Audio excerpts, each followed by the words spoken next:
આપણે બાળક જન્મે પહેલાંના સમયમાં ભલે વડાવા ઓછા બનેલા, પણ દીકરાને ભગવાન ઉપરથી નામ પાડતા, રામભાઈ, રમેશભાઈ, દિનેશભાઈ, પ્રભુભાઈ.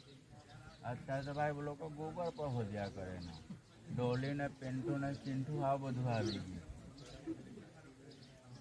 ભગવાન ઉપરથી નામ પાડે તો દીકરાને ને તે બને ભગવાનનું નામ આપણા મોઢાથી લેવાયા કરે. એટલા માટે આ પાડવું જોઈએ.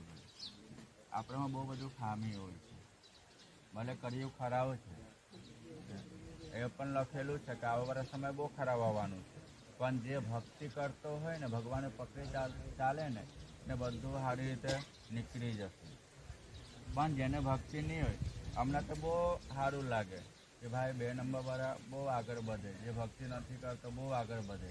પણ પરમાત્માને એવું ચોટ લાગે ને, માર આવે ને, તો ભાઈ ખબર નહીં પડે, તરત જ પૂરું થઈ જાય. પણ ભક્તિની અંદર ભલે જરાક દુઃખ આવતો હોય, પણ એક દિવસ સુખ આવી જ જાય.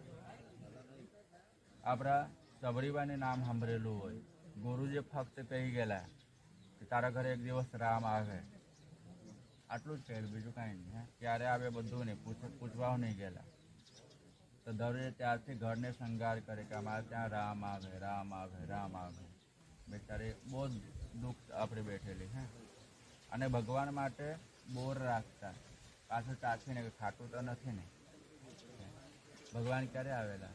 આખું ઘર પણ આવી ગયેલા ને ત્યારે એક દિવસ ભગવાન આવેલો. આંખથી ઓછું દેખાય, મોઢાથી હરખું નહીં બોલે, ત્યારે રામ આવેલા. એક દિવસ એને વિશ્વાસ હતો કે ગુરુજી કહી ગયેલા છે એટલે આવે જ ભગવાન.